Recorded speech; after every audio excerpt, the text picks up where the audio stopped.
हम लोग श्रीमद् भागवतम के दूसरे स्कंद के 8वें अध्याय के 6ठे श्लोक को देख रहे हैं।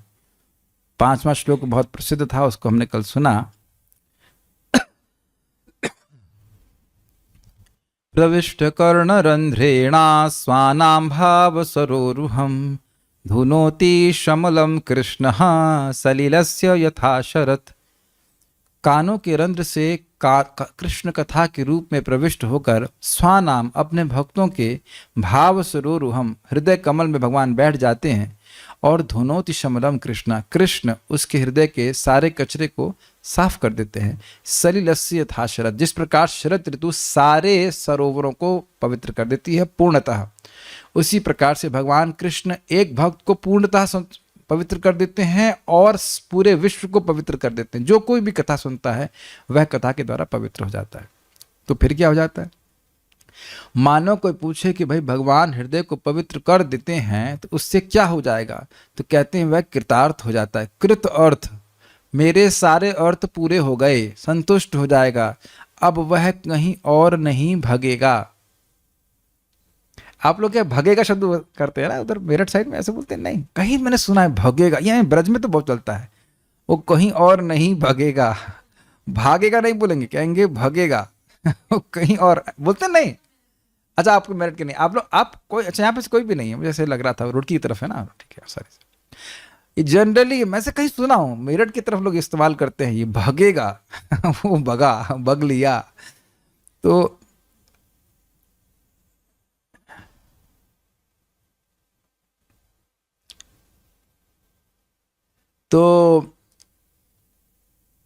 जो कृतार्थ हो गया है, अर्थात जो भगवान की, समझने का प्रयास कीजिए, जिसका हृदय पूरी तरह से शुद्ध हो गया है।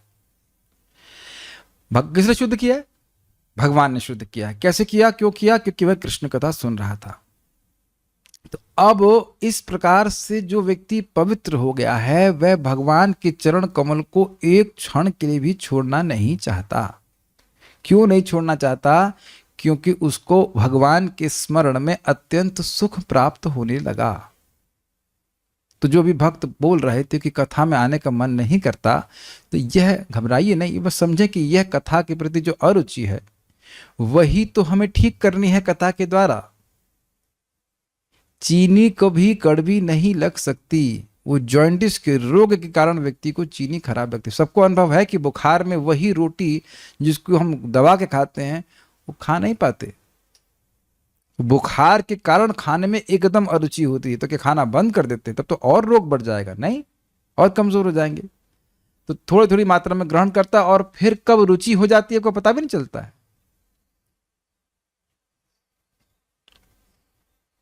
तो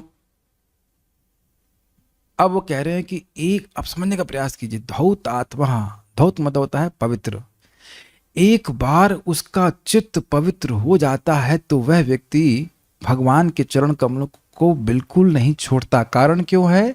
उसके मन को भगवान का स्मरण करने में, श्रवण कीर्तन करने में आत्यंतिक सुख मिलता है। यही बात हम भगवद गीता में आज सुन रहे थे, 6.20-23 में सेम बात सुन रहे थे। सुखम आत्यंतिकम यतद बुद्धि ग्राह्यम अतीन्द्रियम वेति यत्र न चैवायम ततश्चलति तत्पतः।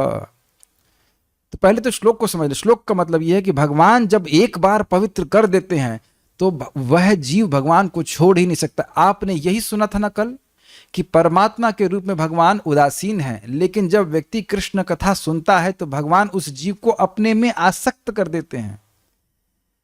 देखिए, कोई आश्चर्य की बात नहीं है। लोहा का चुंबक के प्रति आकर्षित होना यह स्वाभाविक है, नहीं आकर्षित होना यह अस्वाभाविक है। स्पष्ट समझ में आ रहा है? अब आप देखिए, आप एक्सपेरिमेंट कर सकते हैं कि लोहे के कोई पीस को लीजिए, उस पर बहुत सारे कपड़े डाल दीजिए, तो अब चुंबक सामने आने पर भी वह कोई आकर्षण नहीं प्रस्तुत करेगा। लेकिन जैसे जैसे कपड़े हटते चले जाएंगे वैसे वैसे जो सहज आकर्षण लोहे का है वह अनुभव किया जाएगा चुंबक के प्रति। तो कृष्ण है चुंबक और जीव लोहे के समान, मतलब आकर्षण की दृष्टि से तो आकृष्ट होना जीव के लिए स्वाभाविक है। लेकिन जैसे अनर्थों की जो लेयर्स है, कचरा जो जमा हुआ है, इस कारण से हम आकर्षण का अनुभव नहीं करते। स्पष्ट विज्ञान समझ में आ रहा है? तो ये अनर्थ कौन नष्ट करता है? भगवान नष्ट करते हैं। शमलम, काम, क्रोध आदि। तो यह जब नष्ट हो जाते हैं तो सहज जो जीव का आकर्षण है भगवान के प्रति, जैसे गंगा जी समुद्र की तरफ ही जाती हैं। तो उसी प्रकार से सहज चित्त का आकर्षण, चित्त का भाव, चित्त की वृत्ति भगवान की तरफ जाती है और कभी वह छोड़ता नहीं है। तो यानी जो भी मेहनत करनी है वो केवल एक बार करनी है, और मेहनत तो आपको नहीं करनी, मेहनत तो भगवान करेंगे। अरे भाई जरा रूम साफ कर देना, यही तो कर रहे हैं ना। हम तो कथा सुन रहे हैं, हम तो ये चिंता कर रहे हैं कि आज क्लास का आज श्लोक में क्या है। ये जो आपने सुना था ना इससे पहले वाला श्लोक, शृण्वतः श्रद्धया नित्यम, बड़ी सुंदर व्याख्या प्रभुपाद जी करते हैं श्रद्धा की। श्रद्धा मतलब एंजाइटी। आज क्या है श्लोक में? क्या आप लोग ये इस व्यग्रता, इस एंजाइटी को लेकर नहीं आए हैं? आज देखते हैं क्या है श्लोक पे। नहीं, मैं भी जब तैयार करता हूं, प्रभुपाद की बातें कितनी सुंदर सटीक तरह से समझा सकते हैं। बहुत से लोग आते हैं, हमारा अनुभव है कि क्लास में उनको कोई श्रद्धा नहीं होती है। मतलब आप लोगों की बात नहीं कर रहा हूं, जहां पे किसी इंस्टीट्यूशन में क्लास देनी हो, जहां लोग इसलिए बैठे क्योंकि बॉस ने बोला है, स्पिरिचुअल ट्रेनिंग प्रोग्राम है, उसमें उनको कोई मतलब नहीं होता कथा से, उन्हें टाइम पूरा करना होता है। आप लोगों को भी अनुभव होगा, कहीं कहीं भौतिक वार्ता में बैठना होता है तो कोई श्रद्धा नहीं होती उसके प्रति, कोई जिज्ञासा, कोई आग्रह नहीं होता। वो क्या बोलेगा, जो बोलता है बोले, बिल्कुल याद भी नहीं रहता कि क्या बोला। तो ऐसे लोगों की बात नहीं कर रहे, जिनकी श्रद्धा है, जिनकी व्यग्रता, व्यग्रता समझ रहे, आग्रह है, व्यग्रता, एंजाइटी, आज क्या बोलेंगे इसमें, क्या होगा इस श्लोक में, ऐसे व्यक्ति के हृदय में भगवान तुरंत आ जाते हैं। उसको भगवान से प्रेम है एक्चुअली। तो कह रहे हैं, अब हम श्लोक बता देते हैं। धौतात्मा पुरुषा, जो धौत आत्मा, धौत मतलब पवित्र, शुद्ध, और आत्मा का मतलब अंतःकरण वाला, पुरुष अर्थात जीवात्मा। जो जीव इस प्रकार से पवित्र अंतःकरण वाला हो गया है, चेतो दर्पण मार्जनम, तो कृष्ण पाद मूलम न मुंचती, कृष्ण के चरण कमल के मूल को, मतलब कृष्ण के चरण कमल को नहीं छोड़ता। कृष्ण के चरण का मतलब उसका जो रूट नीचे वाला पकड़ लेता, कृष्ण के चरणों में स्थित हो जाता। नहीं नहीं स्वामी मत जाइए। सुना तो कोई बहुत पतिव्रता स्त्री उसके पति कहीं जा रहा हो, नहीं स्वामी नहीं जाइए, ऐसे करके बोलेगी। ड्रामा में बोलते हैं, आजकल कोई नहीं बोलता। तो जाओ व्हाट्सएप कर देना कहाँ पहुंच गए, तो ठीक है। लेकिन वैसे बोल रहे हैं, नहीं स्वामी नहीं, मतलब वह छोड़ना नहीं चाहता, ना वंचते, क्योंकि सुख मिल रहा है। मुक्त सर्व परिक्लेशा, वह हर प्रकार के क्लेशों से मुक्त हो जाता है। मुक्त सर्व परिक्लेशा, क्लेश क्या है? मूल तो क्लेश है अविद्या। आपने सुना ना, अविद्या मतलब अपने स्वरूप का आवरण हो जाना। अविद्या के दो भाग थे, आवरणात्मिका और प्रक्षेपात्मिका। तो हम जो हैं उसको भूल जाना, हम कृष्ण के नित्य सेवक, वो भूल जाना, ये है, यही सारे क्लेशों का कारण है।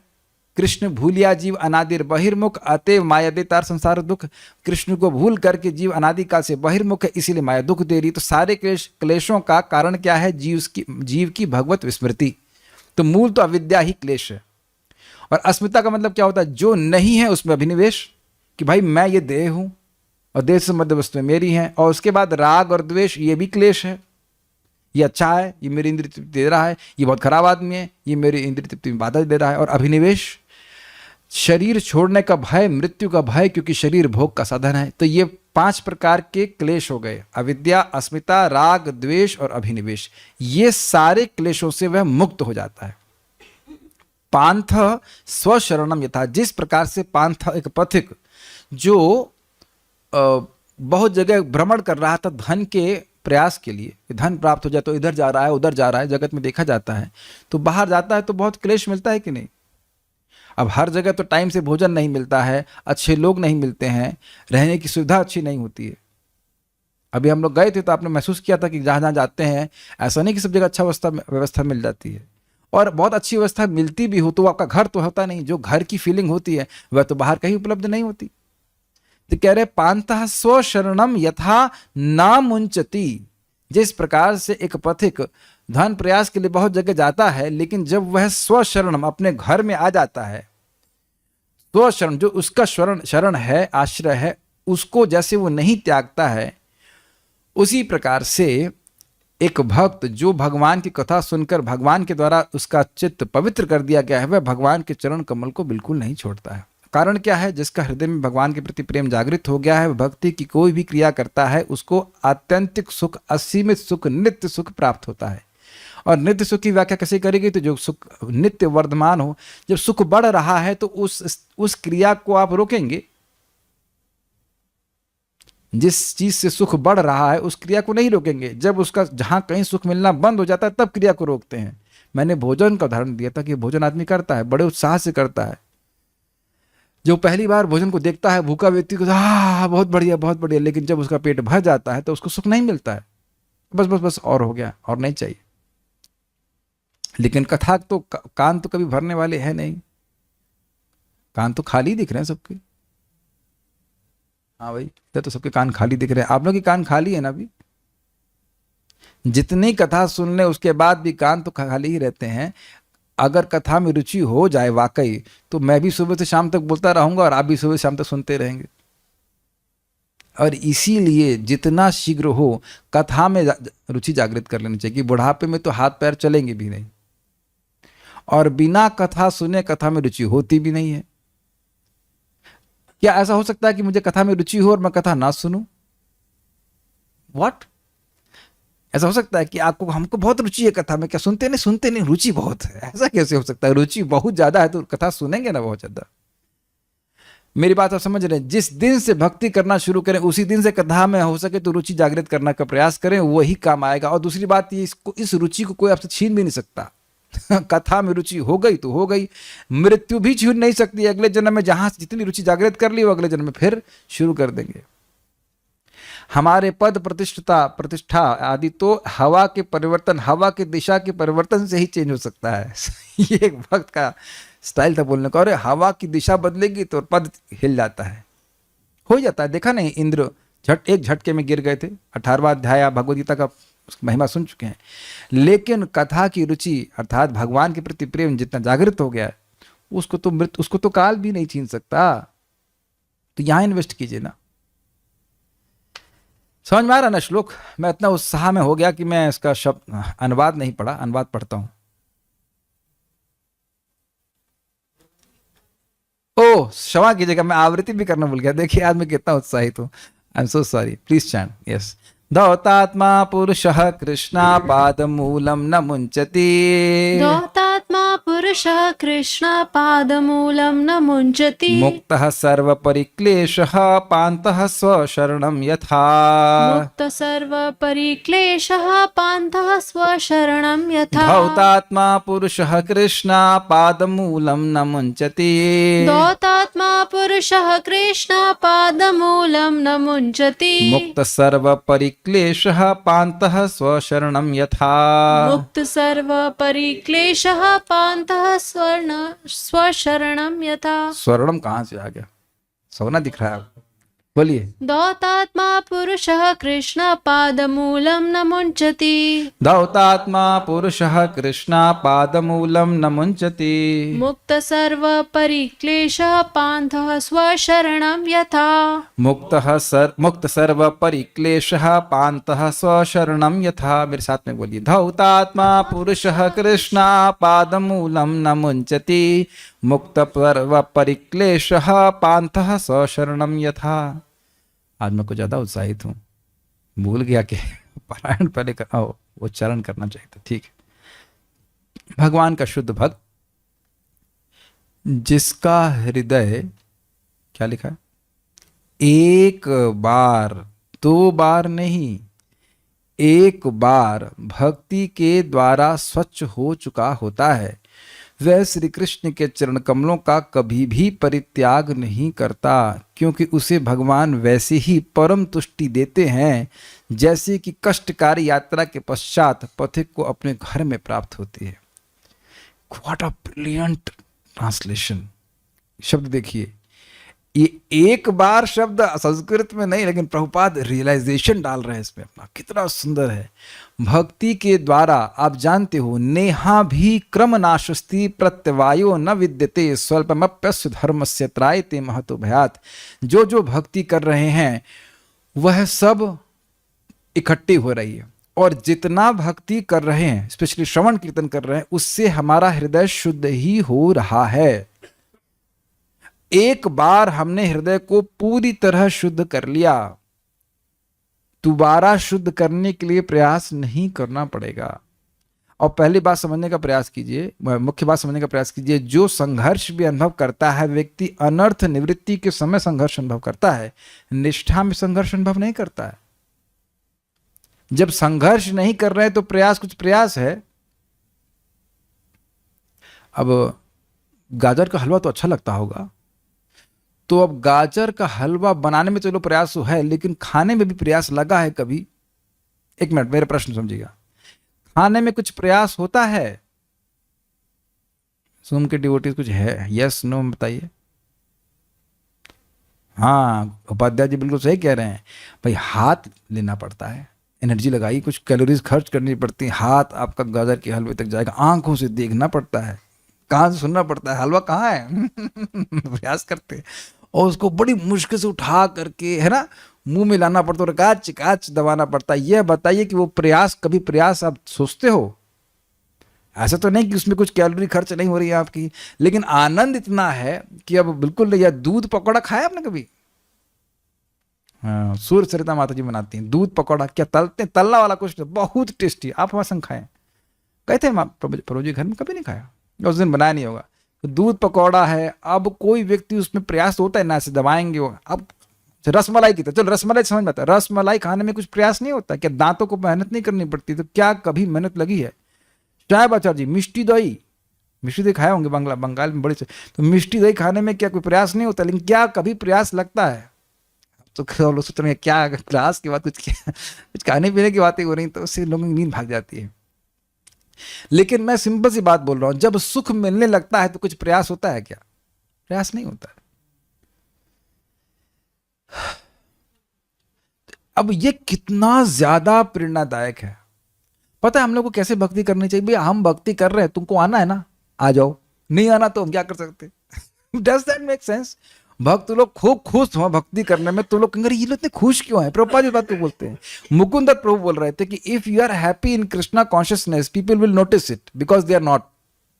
अगर आप भक्ति करके सुखी हैं तो ये सबसे आसान तरीका है प्रचार करने का, क्योंकि लोग समझ जाएंगे ये लोग पैसे के कारण, पैसा नहीं दिया जा रहा उनको हंसने के लिए, मुस्कुराने के लिए, वो वाकई सुखी है। इस तरह के तो व्यक्ति इंक्विजिटिव हो जाए कि मैं सारा पैसा खर्च करके सुखी नहीं हुआ, ये बिना पैसे की सुखी है। अब इस कथा में कोई पैसा लग रहा है? कुछ नहीं, लेकिन आप देखिए सुख मिलता है भगवान के बारे में चर्चा करने से। तो एक बार, यानी चाहे कितना हो संघर्ष आप कर रहे हो, लेकिन वो संघर्ष केवल एक बार है, और वह भी तब तक जब तक अनर्थ निवृत्ति है।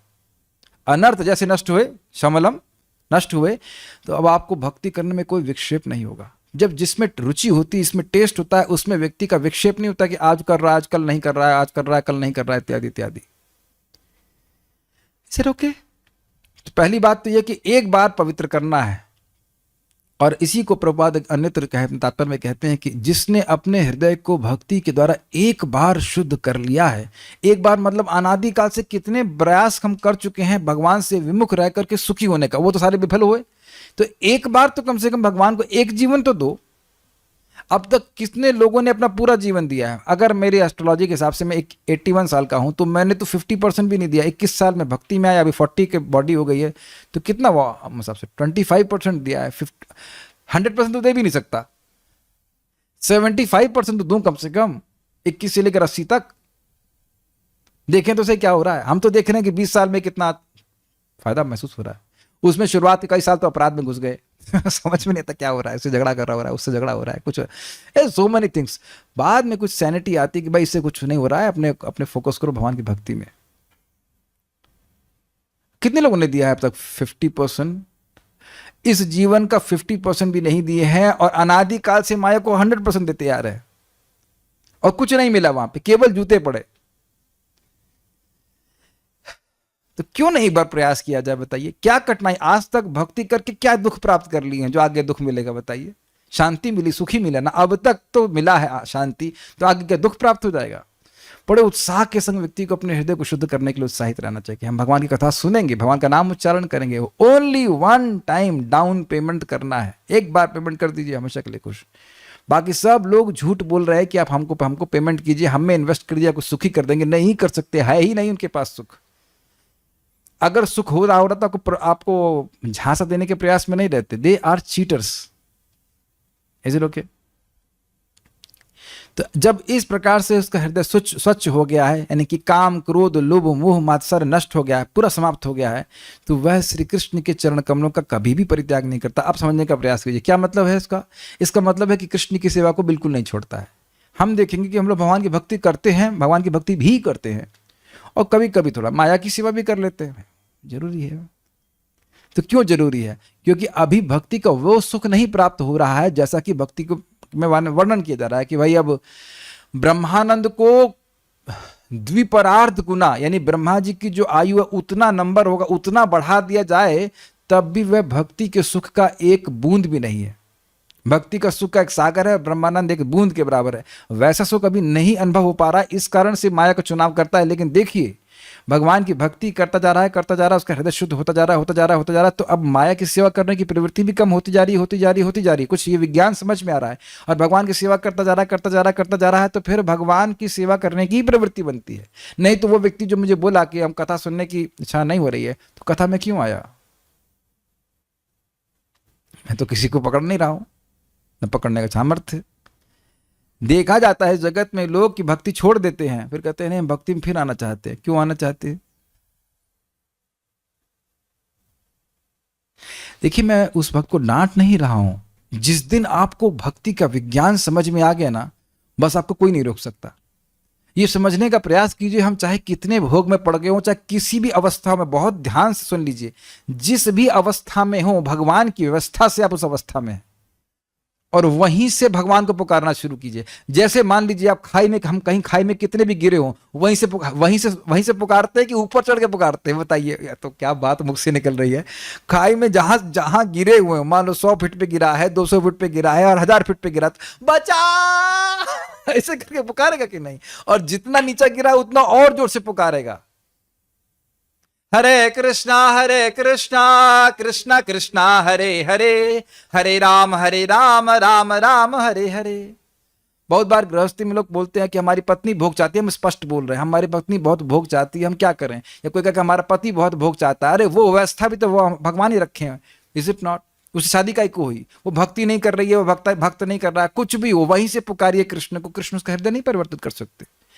प्रभुपाद जी की जो बहन थी, वह अब उनको अपने पति को मछली बना करके खिलाना पड़ता था, फिर वो स्नान करती, फिर भगवान के लिए भोग बनाती, ये स्थिति थी। तो क्या वो शुद्ध भक्त नहीं थी? सब जानते हैं कि मैं नई बात नहीं बोल रहा हूं। अब मुझे बात फिर याद आ रही है कि श्रील भक्तिसिंह ठाकुर जी का स्टेटमेंट है कि कोई व्यक्ति अगर मांस भी खा रहा और मुझे मांस बना के भी क्यों ना खिलाना पड़े, अगर वो हरे कृष्णा करने के लिए तैयार है तो मैं करूंगा ये। This is such a powerful process, बहुत बहुत शक्तिशाली प्रोसेस है हरे कृष्ण मंत्र का। मैं मांस खाने के लिए नहीं बोल रहा हूं आप लोग किसी को। जहां जिस अवस्था में गिरे वहीं से कृष्ण को पुकारिए, वहीं कृष्ण खींच लेंगे वहीं से आपको। कृष्ण को तो नीचे आने की जरूरत नहीं, कृष्ण हाथ बढ़ा करके, हम छिपकली भी तो थे ना, क्या नाम थे, निर्ग महाराज, छिपकली की तरह नीचे पकड़े हुए थे, ऊपर बोल रहे थे, बोल भी नहीं पा रहे, देख रहे थे। भगवान अपना हाथ बढ़ा कर खींच लिए, उसको बाहर निकाल लिए, उद्धार कर लिए, देवता बना दिए। गजेंद्र, यस, हाँ गजेंद्र को, हाँ बहुत अच्छा एग्जाम्पल दिया। मान लो आपकी पत्नी उस मगरमच्छ की तरह जो गजेंद्र को पकड़ी हुई थी, नहीं भक्त करने दे रही थी, कसम दिलवा दी कि मंदिर नहीं जाओगे, या पति उसी मगरमच्छ की तरह है कि बिल्कुल पकड़ा हुआ है, भक्ति नहीं करने दे रहा है, तो वहीं से फूल अर्पित कीजिए। कथा मत छोड़िए प्लीज। ओके, वह श्री कृष्ण के चरण कमलों का कभी भी परित्याग नहीं करता। क्यों नहीं परित्याग कर सकता? क्योंकि उसे भगवान की भक्ति में सुख प्राप्त हो रहा है। जरा विचार कीजिएगा कि जो भक्त जीवन भर भक्ति करते रहे, वो क्यों करते रहे हैं? हाँ, आज आप देखते सुबह देवी शक्ति माता जी कितने उत्साह में कृष्ण कथा बोल रही थी। हम सुबह अंग्रेजी में सुन रहे थे, वाह, बहुत उत्साह से बोल रही थी। Every line she was enthused to speak about Krishna. Prabhupada ji को देखिए कितने उत्साह से प्रवचन कर रहे हैं। प्रभुपाद का 15 साल के बच्चे हैं, क्या उत्साह, केवल 2-3 घंटा सो करके कितना प्रचार कर रहे हैं। ठीक है, क्योंकि उसे भगवान वैसी ही परम तुष्टि देते हैं। परम तुष्टि का मतलब क्या हुआ? परम का मतलब क्या होता है? आप बताइए, परम का मतलब क्या होता है? परम का मतलब क्या होता है? सबसे ज्यादा, जिसकी कोई वेरी सीमा गुड, नहीं। सबसे ज्यादा तुष्टि, मतलब अब उसके बाद और कुछ प्राप्त करने लायक नहीं रहा। जैसे आप लोग बिल्कुल स्पष्ट समझेंगे कि बहुत जगह घूम के आएंगे, अच्छा लगा ना, और फिर जब घर में आश्रम में व्यक्ति अपने आप आ जाता है तो व्यक्ति खूब संतुष्टि अनुभव करता है। आपने देखा है, आप लोग महसूस किए हैं कभी, जब बाहर जाते हैं बहुत सुविधा भी हो तो भी कुछ मिसिंग लगता है। जब आदमी घर में आ जाता है तब वह शांति का अनुभव करता है। लेकिन ध्यान दीजिए कि ये कोई व्यक्ति कहेगा कि अरे पथिक हो सकता हो कि धन उपार्जन करने के लिए देखा जाता है कि फिर से बाहर निकल जाता है। तो आप समझने का प्रयास कीजिए, केवल इस अर्थ में कि पथिक अब दोबारा बाहर नहीं जाना चाहता है, पूरी संतुष्टि का अनुभव करता है, उसी अर्थ में उपमा दी जा रही है। क्योंकि भक्ति का धन जिसको प्राप्त हो गया वह कभी भोगों में नहीं जाएगा। जारी आगे तृण तुल्य चारी पुरुषार्थ, जिसको भगवत प्रेम प्राप्त हो गया उसको धन अर्थ काम मोक्ष कुछ भी नहीं चाहता, न धनम न जनम न सुंदरीम। तो ये क्या दिखा रहा है, उसका हृदय शुद्ध हो गया है, इसलिए धन जन सुंदरी आदि की लालसा उसको नहीं रह गई। समझने का प्रयास करें।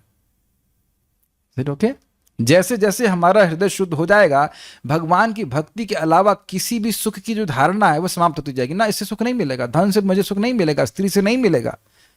अगर व्यक्ति सोच रहा है तो घबराई मत, वो भगवान की भक्ति करते रहें, पवित्र हो जाएगा हृदय, तो दिख जाएगा कि इससे मुझे कोई सुख नहीं मिल रहा है, ना किसी को मिल रहा है ना मुझे मिलेगा।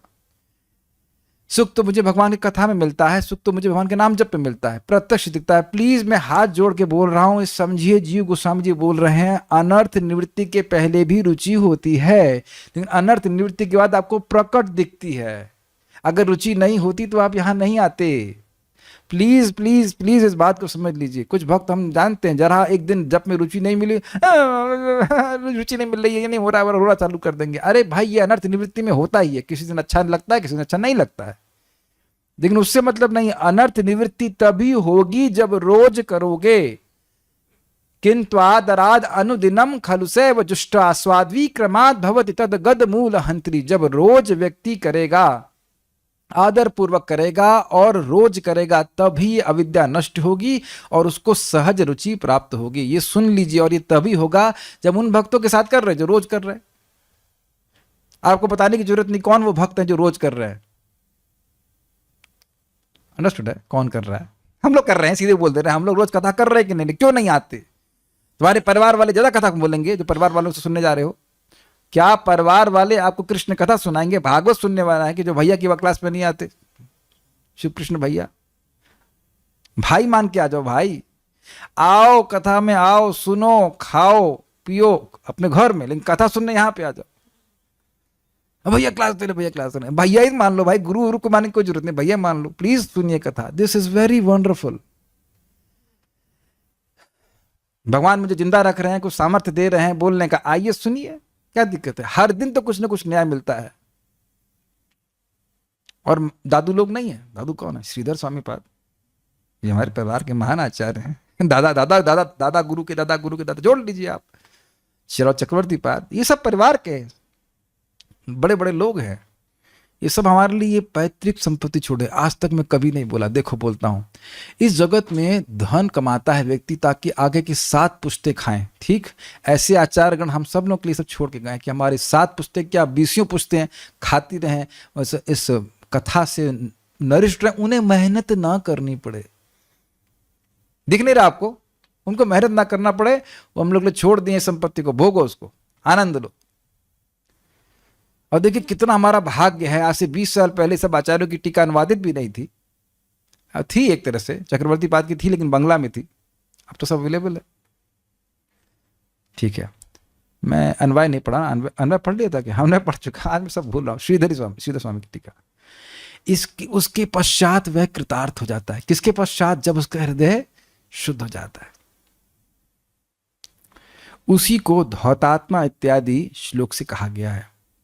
धौतात्मा पद का अर्थ है निष्पाप। निष्पाप मतलब, पाप मतलब यहाँ पे अविद्या, अविद्या पूरी तरह नष्ट हो गई उसकी। जिसने राग द्वेष इत्यादि समस्त क्लेशों का परित्याग कर दिया है।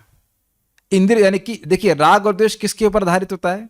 इंद्रिय तृप्ति के ऊपर। जो इंद्रिय भोग दे रहा है उससे राग, जो नहीं दे रहा है उससे द्वेष, यानी कि इंद्रिय तृप्ति की भावना ही समाप्त। इंद्रिय तृप्ति की भावना समाप्त मतलब अहमता ममता समाप्त, कि मैं ये देह हूं। जब मैं ये देह हूं तब समाप्त हो गया, तभी तो इंद्रिय तृप्ति समाप्त होगी, नहीं तो समाप्त हो नहीं सकती है। ये सब उससे सूचित हो रहा है। प्रवास से, यानी कि परिभ्रमण से आया हुआ पुरुष जिस तरह अपने ग्रह का परित्याग नहीं करना चाहता है, उसी तरह राग द्वेष आदि सभी क्लेशों से रहित निष्पाप पुरुष भगवान श्री कृष्ण के चरणों का परित्याग नहीं करता है। तो अगर व्यक्ति इस समय साधना के समय गिर जाता है, वह कुछ पथभ्रष्ट हो जाता है, तो उसे समझना चाहिए कि ये खींच रहे हैं इसको, काम करो दादी से खींच देते, इसलिए वो गिर जा रहा है। लेकिन धीरे धीरे करके भगवान जब टेक ओवर कर लेंगे, पूरी तरह से हृदय को उनको खत्म कर देंगे, तब ये परेशान नहीं कर पाएंगे। सारा दर्शनी, यह श्लोक, इस पे एक बात बोलना चाहता हूं कि महान भागवत कौन है? उसे कहा जाए कि तीनों लोकों का राज्य दे दिया जाएगा अगर तुम भगवान के चरण कमलों को आधे क्षण के लिए भूल जाओ। कहते ना, हम नहीं कर सकते। ये है शुद्ध भक्त की स्थिति, और ऐसी स्थिति प्राप्त होती है भक्ति करके। सेई भक्त क्रमे क्रमे सेई भक्त होई बे उत्तम। क्रम क्रम से ये वही भक्त जो नया भक्त था वह उत्तम भक्त हो जाता है। लेकिन क्रम क्रम का मतलब समझ रहे, रोज रोज भक्ति करने से। ये देह हमको भक्ति करने के लिए दिया गया है। कल बता रहा था ना, कल या परसों, की चक्कू से नाक नहीं खोदी जाती है। तो चक्कू नाक खोदने के लिए नहीं है। तो ये समझना चाहिए कि हमारा देह भगवान की भक्ति करने के लिए ही है। कभी नहीं सोचे ना कि चक्कू से नाक खोदेंगे। उसी प्रकार से सोचना नहीं चाहिए कि ये देह, स्पेशली मनुष्य देह, भोगों के लिए, बिल्कुल नहीं। जरा सा भोग बढ़ाएंगे तुरंत बीमार पड़ जाएंगे, है ना। ये केवल तप साथ में, जितना हो सके हम तप करें, अपनी इंद्रियों को भगवान की सेवा में लगाए रखें, पवित्र हो जाएंगे। पवित्र हो जाएंगे और कृतार्थ हो जाएंगे। सारार्थ दर्शनी, यह श्लोक धौतात्मा अर्थात शुद्ध चित्त व्यक्ति का वर्णन करता है कि वह कृष्ण चरणारविंद रूपी मूल का त्याग नहीं करता। इस संबंध में कपिल देव की उक्ति है, बड़ी सुंदर बात है। देखिए, एवं हरौ भगवती प्रतिलब्ध भावो भक्त्या द्रवदृधय उत्पुलकः प्रमोदात् औत्कंठ्यवाष्प कलया मुहुरद्यमानस्तच्चापि चित्त बडिशम शनकैर्वियुङ्क्ते। जिस अभागे योगी ने सभी मधुर गुणों से परिपूर्ण भगवान के प्रति प्रेम विकसित कर लिया है, जिसका हृदय भक्ति के कारण कुछ कोमल है, जिसके शरीर के बाल परमानंद में खड़े हो जाते हैं, रोमांचित हो जाता है, जो लगातार आनंद की तीव्र आंसुओं से अभिभूत रहता है, वे धीरे धीरे अपने कांटे जैसे मन को भगवान के स्वरूप से अलग कर लेता है। श्रीमद् भागवत 3.28.34। अब देखिए, समझने का प्रयास कीजिए। ये बात बड़ी अजीब सी लगती है। जिसको इस प्रकार से भक्ति की उच्च अवस्था प्राप्त हो गई है, वह अपने मन को भगवान से अलग कैसे करेगा और क्यों करेगा? बड़ा बहुत ही रहस्यमय बात है, समझने का प्रयास कीजिए। योगी भगवान के रूप में अपने मन को लगाने का प्रयास करता है, और ऐसा करते करते उसका मन पवित्र हो जाता है, और जैसे जैसे पवित्र हो रहा है, उसको कुछ प्रेम की अनुभूति भी भगवान से हो रही है, लेकिन उसका मन पूरा पवित्र नहीं है। इस कारण से वह ये सोचता है कि जैसे मैंने विषयों से अपने मन को हटाने के लिए भगवान में मन को लगाया, सुन रहे हैं, ऐसे भगवान में भी मन लगाना ये खतरनाक है, इसलिए मन को भगवान से भी खींच लेता है। वही उसका नुकसान है, क्योंकि वह पूरी तरह से उसका हृदय पवित्र नहीं हुआ। समझ में आया कुछ बात? भगवान, हम तो भगवान में लगाना चाहते, तो भगवान से क्यों लगाएगा, हटाएगा? क्योंकि उसकी धारणा गलत है। इसीलिए कह रहे हैं अभागा। उसको इस प्रकार की पवित्रता का अनुभव हुआ, सुख का अनुभव हुआ, लेकिन वह अभागा पुरुष, उसने जो मन जो था उसको कांटे के समान था। अब कांटे के तरह से क्यों बोल रहे हैं? जैसे मछली को कांटे में कुछ लगा के देते हैं तो मछली आकृष्ट हो जाती है। तो जब व्यक्ति अपने मन के द्वारा भगवान में ध्यान कर रहा है तो भगवान आकृष्ट हो जाते हैं। समझ में आया? उसके मन के में आने लगते हैं, लेकिन बाद में उसको अलग कर देता है, अपने मन से भगवान को अलग कर देता है। हम लोग समझ रहे हैं कि हम लोग को ये सब नहीं करना चाहिए। यह श्लोक क्यों कोट कर रहे हैं? ये दिखाने के लिए कि जिसका हृदय पूरी तरह से पवित्र नहीं होगा वह ऐसी गलती कर सकता है। मायावादी लोग क्या करते हैं? वह लोग भी हरे कृष्णा करेंगे। आपको पता है, मायावादी लोग भी हरे कृष्णा करते हुए दिखेंगे, लेकिन वह उसका उपयोग तभी तक करते हैं जब तक मोक्ष प्राप्त नहीं होता। समझते हैं? वह भगवान की भक्ति इसलिए करते हैं ताकि भगवान में मिल जाए। जैसे कि आप जानते हो, रामदास नाम का एक व्यक्ति था, वह लगातार 24 घंटे राम राम करता, और रघुनाथ भट्ट गोस्वामी ब्राह्मण परिवार से थे, वह महाप्रभु से मिलने के लिए आ रहे थे, तो उनकी सेवा करने में लग गया। कहने लगा, मैं शूद्र हूँ, मेरा कर्तव्य है ब्राह्मणों की सेवा करना, तो मैं आपके बोझा उठाऊंगा। वो कहते नहीं नहीं, कोई जरूरत नहीं। कहते नहीं, जबरदस्ती बोझा उठाता। लेकिन आश्चर्य आप यह करेंगे कि जो व्यक्ति 24 घंटे राम राम बोल रहा है, इतनी नम्र सेवा कर रहा है, जब महाप्रभु से रघुनाथ भट्ट गोस्वामी मिलते हैं तो रघुनाथ भट्ट गोस्वामी को महाप्रभु आलिंगन कर लेते हैं, लेकिन इसकी तरफ बिल्कुल कैसे कहते हैं उदासीन हो जाते। तो आप आश्चर्य नहीं करेंगे, जो लगातार 24 घंटे राम राम कर रहा है, वैष्णव सेवा भी कर रहा है, और कैसे वैष्णव रघुनाथ भट्ट गोस्वामी की सेवा कर रहा है, नम्र भाव से सेवा कर रहा है, उसको महाप्रभु उसके प्रति प्रेम क्यों नहीं प्रदर्शित कर रहे, क्यों उसका आलिंगन नहीं कर रहे? आपने सोचा नहीं कभी? क्योंकि उसके हृदय में था कि राम राम करके मैं राम बन जाऊंगा। तो ऐसे बहुत सारे निर्विशेषवादी हैं जो राम राम करेंगे, हरे कृष्णा बोलेंगे, लेकिन उनके मन में ये एक निर्विशेषवाद का जहर रहता है कि बस हमें तभी तक करना है जब तक हमको मोक्ष प्राप्त नहीं हो जाता। स्पष्ट समझ आ रहा है? ऐसे व्यक्ति अभागे होते हैं। ठीक है, लेकिन यहां के उस व्यक्ति का वर्णन कर रहे हैं जिसका हृदय पूरी तरह पवित्र हो गया, वह तो समझ गया तो मैं तो कृष्ण का नित्य सेवक हूं, वह आगे भक्ति में और बढ़ता जाता है, वह कभी भगवान को छोड़ता नहीं है। ठीक है, देखिए उस व्यक्ति ने एक बहुत बड़ी गलती करी, जो मैं समझ रहा हूं कि वह भगवान के भक्तों से सुना नहीं। जब व्यक्ति वह भक्तों से सुनता नहीं है तो उसको चाहे वो कितना भी वैरागी हो, उसको सही दृष्टिकोण प्राप्त नहीं होता कि जीवन का लक्ष्य क्या है। इसीलिए महाप्रभु ने देवानंद पंडित को कहा, पढ़ो भागवत गीया वैष्णवेर स्थाने। तुम भागवत पढ़ो एक वैष्णव के चरणों में, भगवान उसके स्थान में, मतलब उनकी अनुगत्य में भागवत सुनो, पढ़ो।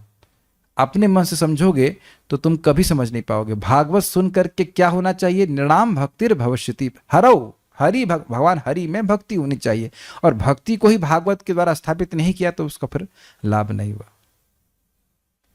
ठीक है, कुछ समझ में आया श्लोक क्यों कोट किया गया? यह श्लोक कृष्ण पाद मूल को त्याग चुके एक ऐसे योगी का वर्णन करता है जिसकी अभिमति है कि उसका चित्त शुद्ध है। अभिमति मतलब वो मानता है कि मेरा चित्त शुद्ध हो गया है। अगर तुम्हारा चित्त शुद्ध हो गया होता तो सिद्धांत तो यह है कि कृष्ण के चरण कमल को नहीं छोड़ते, लेकिन जो छोड़ रहा है उसका चित्त पवित्र नहीं हुआ है, न कि उस व्यक्ति के रूप में जिसका वस्तुतः में शुद्ध चित्त है।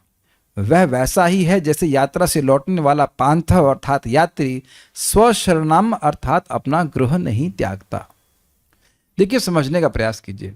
इस जगत में जब व्यक्ति साधन करता है तो उसे साध्य प्राप्त नहीं होता, तो साध्य प्राप्त होने पर साधन के प्रति बिल्कुल निरपेक्ष हो जाता है। जैसे आप यहां से जाते हो, कहीं पे भी जा रहे हो, ट्रेन पकड़ते हो बड़े आग्रह से, तो जितने आग्रह से ट्रेन पकड़ता है उससे अधिक आग्रह से वो ट्रेन छोड़ देता है जब उसका स्टेशन आ जाता है कि नहीं?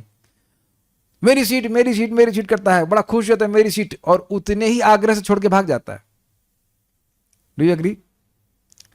लेकिन भक्ति में ऐसा नहीं होता। भक्ति में व्यक्ति साध्य प्राप्त करके कितना सुख मिलेगा उसकी आप धारणा नहीं कर सकते। अब बताओ, जब हम लोगों को निष्ठा प्राप्त हो जाएगी तो क्या हमारे कृष्णा कर नहीं करेंगे? अरे बड़े मजे में करेंगे। और जब रुचि और जब आसक्ति और भाव और प्रेम, तो क्या हरे कृष्णा करना छोड़ देंगे? क्या उत्तर है? कृष्णोपाध्याय प्रभु, भगवत प्रेम प्राप्त करेंगे तो क्या हरे कृष्ण छोड़ देंगे? बिल्कुल नहीं छोड़ेंगे। लेकिन अगर मैं मायावादी गुरु होता तो क्या बोलता? बेटा तभी तक हरे कृष्णा करना जब तक तुम समझ नहीं जाते कि वही कृष्ण तुम हो। ये क्या हो गया गुरु जी को? आप लोग ये क्या बोल रहे हैं? ऐसी धारणा हमको नहीं बताई जा रही है। तुम कृष्ण के नित्य दास हो, ये हम लोग को सिखाया जा रहा है। आपकी मन में धारणा है ना कि गोलोक जाएंगे या जब भी जाएंगे, कैसे भी जाएंगे, तो वहां कृष्ण की सेवा करेंगे, कृष्ण बन नहीं जाएंगे। ठीक है ना? तो कृष्ण के चरण कमलों से अपने मन को हटाना नहीं, बल्कि आप देखो कि हम लोग परेशान हो जाते हैं, यदि अच्छा खासा भक्ति कर रहे थे, ये कहाँ मन माया में चला गया। तो भक्त लोग इस बात से दुखी होते हैं कि चरण कमल स्लिप हो जाते हैं हमारे हाथ से, अगर ऐसा कहा जाए तो धीरे धीरे ये सब समाप्त हो जाएगा। ठीक है, ओके। किंतु क्या हम यह नहीं देखते कि यात्री कुछ काल पश्चात बाहर जाकर धन उपार्जन हेतु अपना गृह त्याग देता है? आप कह रहे हो कि घर को त्यागना नहीं चाहता है, तो हम तो देखते हैं ना कि भाई कुछ व्यक्ति हैं बिजनेस से लौट के आए, फिर बिजनेस में चले गए, बिजनेस ट्रिप पे चले गए। तो इस आशंका से यात्री का और अधिक वर्णन किया गया है। वह धन उपार्जन करके समस्त क्लेशों से मुक्त हो जाता है। समझने का प्रयास कीजिए। ये देखिए, मुक्त सर्व परिक्लेशः, ये पौथिक ऐसा है जो सारे क्लेशों से परितः, सारे क्लेशों से पूर्णतः मुक्त हो गया है।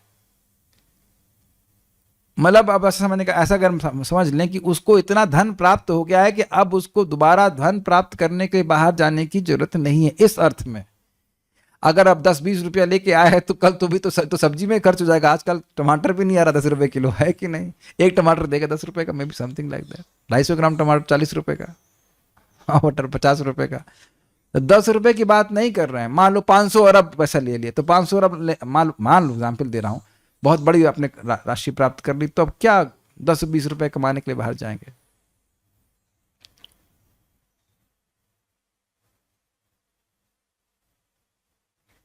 भक्तों का तो अनुभव है कि भगवान की कृपा से रोटी मिल जाती है, तब भी वो नौकरी करने नहीं जाते मरने के लिए फालतू में। भगवान की भक्ति करेंगे कि बैठ कर के दुख का लक्षण करने में जाएगा व्यक्ति। तो जिसको प्रेम प्राप्त होगा वो क्यों? अच्छा एग्जाम्पल आपको देता हूं, बहुत सुंदर। हरिदास ठाकुर जी, हरिदास ठाकुर जी को कहा कि कृष्ण कृष्ण बोलना बंद करो, नहीं तो तुमको हम तुम्हारे शरीर को काट के फेंक देंगे। तो कहते हैं तुम लोग शरीर को काट काट के फेंक दोगे तो भी मेरे एक बोटी बोटी, मेरा एक एक अंग हरे कृष्ण बोलेगा। एक और उदाहरण आप सुनेंगे, अच्छा उदाहरण है। रूप गोस्वामी जी के छोटे भाई, रूप सनातन भाई थे, उनके छोटे भाई तो अनुपम, तो वो भगवान श्री राम के भक्त थे। तो उनको कहा कि आप भगवान कृष्ण की भक्ति करो, कृष्ण मंत्र में दीक्षा लो। तो कहते हैं ना, एक्चुअली पहले मना नहीं किया, उन्होंने कहा ठीक है, अपने बड़े भाइयों के प्रति सम्मान था कि ठीक है आप मुझे कृष्ण मंत्र में दीक्षा दीजिए। लेकिन अब रात भर रोते रहे, कहे कि देखिए मेरे लिए संभव नहीं होगा कि मैं भगवान श्री राम से अपने मन को हटा सकूं। तो ये अब तो स्पष्ट समझ में आ रहा है, भगवान राम में ही उनकी मति जा रही थी। तो उन्होंने उनकी निष्ठा की, भजन निष्ठा की प्रोत्साहन के, ठीक है आप भगवान राम का ही भजन कीजिए। Is it okay? ठीक है। तो हाँ, एक और बात ध्यान देनी होगी, अगली टीका से पहले समझ लीजिए, ये मुक्त सर्व परिक्लेशः उस व्यक्ति का भी विशेषण है जो भक्ति कर रहा है, और यह इस दृष्टांत पे भी घटित होगा। उस पथिक का भी वर्णन कर रहा है, उस पथिक का भी विशेषण है जो पथिक पूरा भ्रमण करके वापस आया है। नहीं तो अगर वह सारे क्लेशों से मुक्त नहीं है, अर्थात उसके मन में है इच्छा कि मैं और कुछ कष्ट उठाऊं ताकि धन प्राप्त हो, तो फिर बाहर निकलेगा। कुछ समझ में आ रहा है ऊपर से क्या ये बात? आप लोग ने दहली दीपक न्याय सुना है? किचन में और जो बाहर का रूम होता है उसके बीच में एक दीपक रख देते, तो दीपक का प्रकाश किचन में भी जाता है और दीपक का प्रकाश रूम में भी आता है। तो ये मुक्त सर्व परिक्लेशः, ये किसका विशेषण देख रहे हैं? सामान्यतः आप देखोगे उस व्यक्ति का जिसका हृदय पूरी तरह शुद्ध हो गया है, तो उधर विशेषण तो है ही, लेकिन इसका विशेषण इधर भी जाएगा। वह पांथ मुक्त सर्व परिक्लेशः, वह पथिक जो हर प्रकार से क्लेश से मुक्त हो गया है, वह अपने घर में आकर उसकी शरण को नहीं त्यागना चाहता है। तो अब दृष्टांत पूरा कंप्लीट हो गया कि ये वैसा पथिक नहीं है जो घर आने के बाद फिर वापस जाना चाहता ना, अब वो घर में ही रहना चाहता है। इस अर्थ में एक श्लोक में कितनी कितनी ब्यूटी है ना।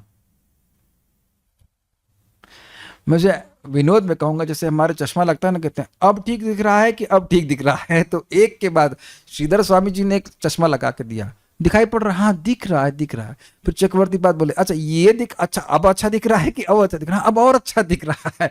तो आप देख रहे हैं कि वही आचार उसी बात को और विस्तारित करे ताकि हम लोग को और अच्छा दिख जाए, क्योंकि आंखें थोड़ी कमजोर है हमारी, दिखाई नहीं पड़ता है। जो वस्तु पास होती है वह भी दिखाई नहीं पड़ता, मायोपिया कहते हैं ना उसे। हाँ, ओम अज्ञान तमिरांधस्य ज्ञानांजन शलाकया चक्षुरुन्मीलितम येन तस्मै श्री गुरुवे नमः। कितना बड़ा उपकार है आचार्यों का। ठीक है, अगले देखते हैं।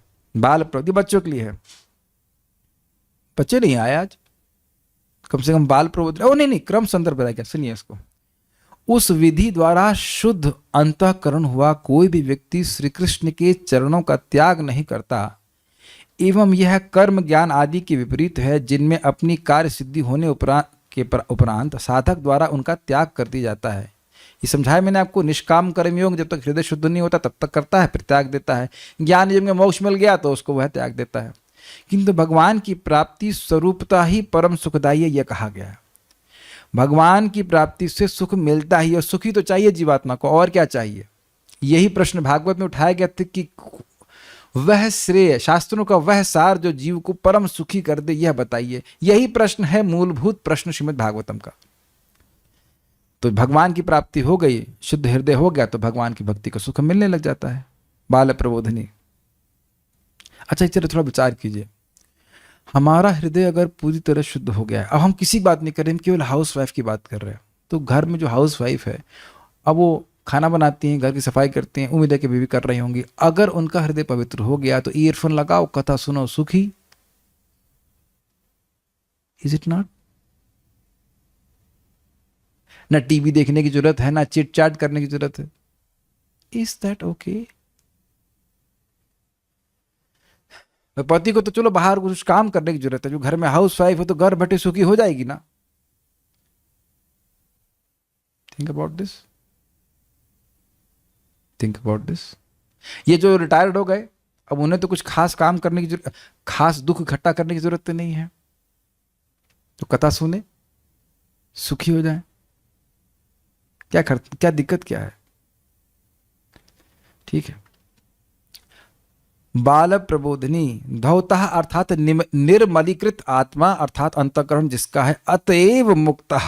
अब देखिए इस प्रकार से वो लिंक बना रहे हैं, क्योंकि उसका हृदय शुद्ध हो गया है इसलिए मुक्तः, जिसने त्याग दिया। क्या त्याग दिया? सर्व परिक्लेश अर्थात अविद्या, अस्मिता, राग, द्वेष, अभिनिवेश आत्मक का जो क्लेश है। आत्मक का मतलब होता है स्वरूप, जिनका स्वरूप क्या है, उसको क्या भरा हुआ उसमें, ये जो क्लेश हैं वो उनका स्वरूप क्या है? उनका स्वरूप है अविद्या, अस्मिता, राग, द्वेष और अभिनिवेश। इसकी व्याख्या मैं अभी पहले कर चुका हूं, इसलिए मैं नहीं समझा रहा था, वो इसीलिए मैंने पहले बोल दिया। ये जो क्लेश हैं उनको त्याग देने के कारण वह पुरुष कृष्ण पादम मूलम न मुंचती। लिंक बनाते जा रहे हैं कि ऐसा क्यों हो रहा है, क्योंकि उसने सारे क्लेशों को त्याग दिया, अविद्या से निवृत्त हो गया, इसलिए भक्ति का सुख मिलने लग गया है।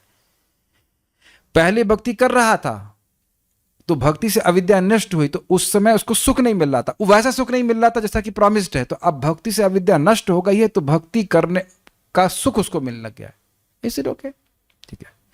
अर्थात निरंतर स्व आश्रय के रूप उनका ही स्मरण करता है, ये अर्थ है। अब बड़ा समझने का प्रयास कीजिए। देखिए, हमारा मन हर समय किसी न किसी विचार का आश्रय ले रहा है कि नहीं? कुछ न कुछ विचार में पड़ा हुआ है कि नहीं मन? तो अब इसका मन भगवान के विचार के अलावा और कहीं आश्रय नहीं प्राप्त करता। जैसे मान लीजिए आप कहीं किराए का मकान ढूंढ रहे हो ना, ये अच्छा नहीं है, ये भी अच्छा नहीं है, ये भी अच्छा नहीं, या कहीं बाहर जाते हैं तो घर ढूंढते हैं। घर का मेरा मतलब है कि कहाँ रहेंगे एक दिन के लिए, तो वहाँ आश्रय ढूंढ रहे हैं ना, ये ऐसा नहीं, ये ठीक नहीं, ये ठीक नहीं, ये ठीक नहीं है। तो अब तीनों लोकों में या किसी भी विचार में उसका मन आश्रय नहीं ढूंढता, ना यहाँ सुख नहीं, यहाँ अच्छा नहीं, यहाँ ये दिन ना, ये क्या है भगवान यहाँ पे ना, ना। आप जरा विचार कीजिएगा, हमारे लैपटॉप में ये सुविधा है, पता नहीं सुविधा या असुविधा कह लीजिए, हर बार एक फोटो आती है, जगत की कई फोटो आती है, और हर बार प्रश्न होता है आर यू इंटरेस्टेड? मेरा मन होता है नो। क्या करेंगे वहां जाकर के? क्या वहां कुछ कथा होगी, कुछ भक्तों को संगत होगा, कीर्तन होगा? कुछ तो है नहीं। कभी वेनिस की फोटो दिखाएंगे, कभी कहाँ की दिखाएंगे, आप लोग इसमें होता है कि नहीं पता, इसमें आता है। कभी ध्यान देते हैं उसको, हम 1080 वटेवर हमारा लैपटॉप का पासवर्ड है, डायल किया उनका, चलो भाई भक्तों से मिलने जाएंगे, इससे क्या मतलब, वहां जाकर क्या करेंगे? क्या आप लोग भी ऐसा अनुभव करते हो? थिंक अबाउट इट, करते ही होंगे, और इट नॉट? कहाँ घूमने की इच्छा होती है, यहाँ जाए वहां जाए, कुछ नहीं, कथा सुनना है बस। अभी भी बहुत हृदय में दूषण है, लेकिन जैसे यहां तक पहुंचे हैं ऐसे अन्य दूषण भी इस हरि कथा और हरि नाम के द्वारा ही ठीक हो जाएगा। ठीक है। वहां एक दृष्टांत कहते हैं, मुक्तः सर्वे अर्थात धनार्जन आदि के प्रयास रूप क्लेश को उस पथिक के द्वारा त्याग दिया जाता है जो घर वापस आ जाता है, परंतु घर वापस आने के बाद भी पुनः धनार्जन के लिए गमन देखा जाता है। इसलिए इस दृष्टांत में भी मुक्त सर्व परिक्लेश इस विशेषण को जोड़ना होगा। मतलब दृष्टांत को केवल यहां मत देखिएगा, दृष्टांत केवल मत देखिएगा पांतः स्वशरणम यथा, नहीं, मुक्त सर्व परिक्लेशः पांथा स्वशरणम यथा। ये जो पांथा है इसका भी विशेषण है मुक्त सर्व परिक्लेश, वह सारे क्लेशों से मुक्त हो गया पथिक है जो कि अब घर को नहीं छोड़ना चाहता है। उस अर्थ में पता नहीं बात समझ में आ रही कि नहीं आ रही, कुछ समझ में आ रहा है? मुक्त सर्व परिक्लेशः केवल धौतात्मा के लिए नहीं है, पांथा के लिए भी है। यहाँ दो पुरुषों का वर्णन हो रहा है, एक धौतात्मा पुरुष है और एक पांथा, तो दोनों के लिए ही शब्द है मुक्त सर्व परिक्लेश, दोनों के लिए विशेषण है। प्लीज समझ जाओ ना, इतना ऐसा रिएक्शन दे रहे हैं कि बहुत दुख हो रहा है, नहीं समझ में आ रहा है।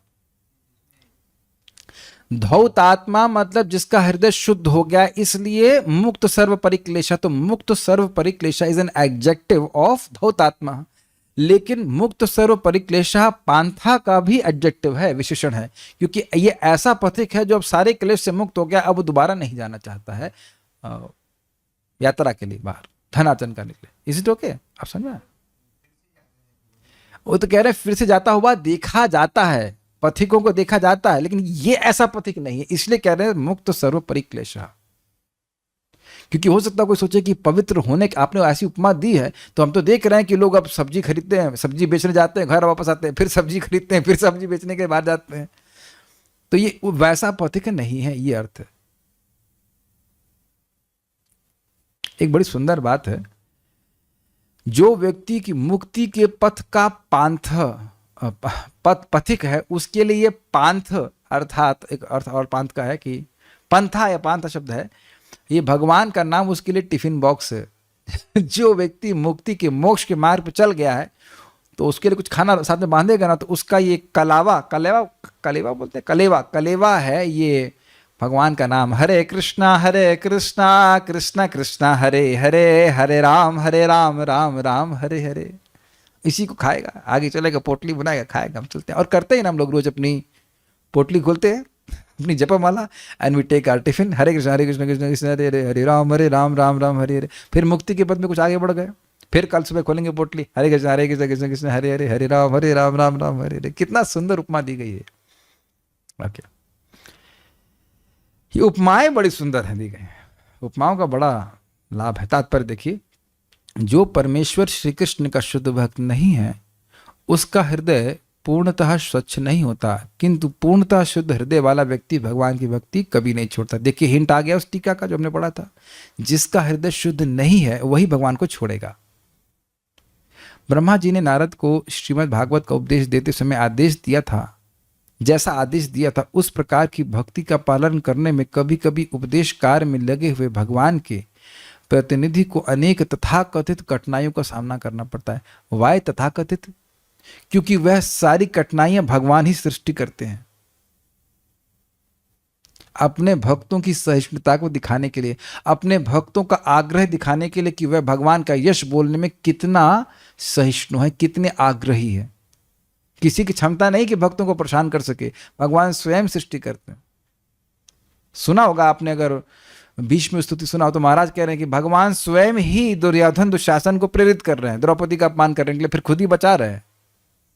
कुंती स्तुति में, क्षमा कीजिए, कुंती स्तुति में बोलते हैं ना, ये सारी विपदाएं भगवान ही सृष्टि करते हैं। प्रभुपाद कहते हैं डिवोटीज मिजरीज आर आर्टिफिशियल, उसके कर्म के अनुसार नहीं है, भगवान स्वयं ही देते हैं, केवल इसीलिए कि वो भक्त उनके पास और आ जाए।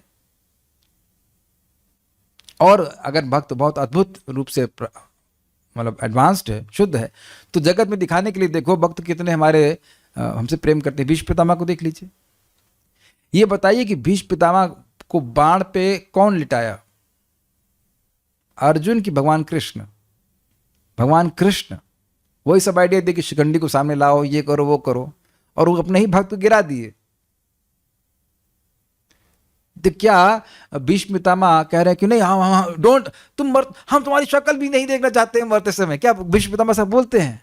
नहीं, जिसने वो जानते हैं कि भगवान कृष्ण की वजह से ही मैं बाणशैया में लेटा हूं, उनके ही योजना से, लेकिन फिर भी कहते नहीं मैं इन्हीं की पार्थ सखे रतिर्ममास्तु, इन पार्थ सखा में ही मेरी रति हूं। आपको आश्चर्य नहीं हो रहा है कितनी अनन्यता है? कुछ भी कैसा भी करें भगवान, कैसा भी कुछ बाहर रूप से करें, उनकी मति उनकी रति भगवान कृष्ण में ही हो रही है। तो ये भीष्म पितामह यह बोल करके अजर अमर नहीं हो गए? बताइए कि बाणशैया में लेटा हुआ व्यक्ति भागवत बोल रहा है। क्या इस आसन पे अगर कील बिछा दिया जाए तो मैं कुछ क्लास बोल पाऊंगा? नहीं बोल पाऊंगा। या आप लोग के बैठे हुए नीचे कील आ जाए तो कैसे बैठेंगे? नहीं बैठ पाएंगे। और वो व्यक्ति बाणों से विधा हुआ भी भगवान की बात बोल रहा है, और वो क्षमता भी कौन दे रहा है? भगवान ही दे रहे कि जब तक तुम कथा बोलोगे तुम्हें दर्द नहीं सताएगा। ये भगवान की अद्भुत है, इसीलिए तो कह रहे हैं कृष्ण ना अद्भुत कर्मणा, वहां बोला गया है। इसीलिए प्रभुपाद यहाँ पे कह रहे हैं तथाकथित कठिनाइयों का सामना करना पड़ता है। उन्हें कठिनाई लगती भी नहीं है भक्तों को वास्तविक रूप से। जगाई तथा माधाई नामक दो पतितों का उद्धार करते समय श्री नित्यानंद के साथ ऐसा ही हुआ। इसी प्रकार अविश्वासियों द्वारा जीसस क्राइस्ट को क्रूस पर चढ़ा दिया गया, किंतु उपदेशक भक्त ऐसे कष्टों को जो ऊपर से बहुत घोर दिखते हैं सहर्ष सहन कर लेते हैं, प्रसन्नता से सहन कर लेते हैं, क्योंकि ऐसे कार्यों से भगवान प्रसन्न हो जाते हैं जिससे भक्तों को दिव्य आनंद प्राप्त होता है।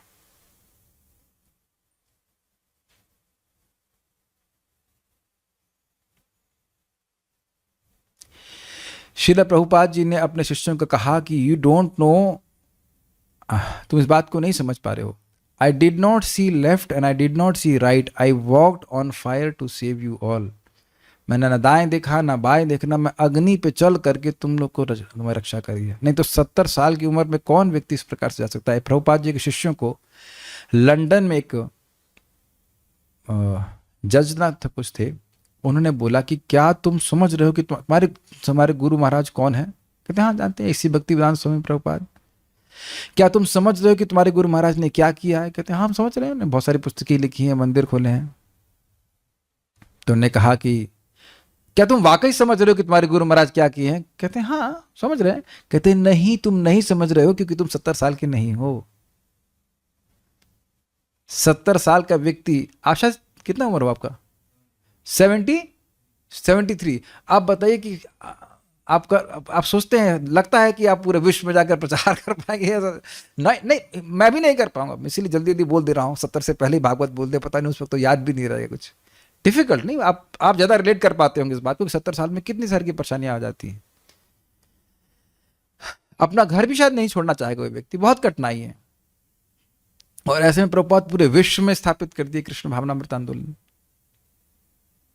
It's not even extraordinary. It's beyond this world.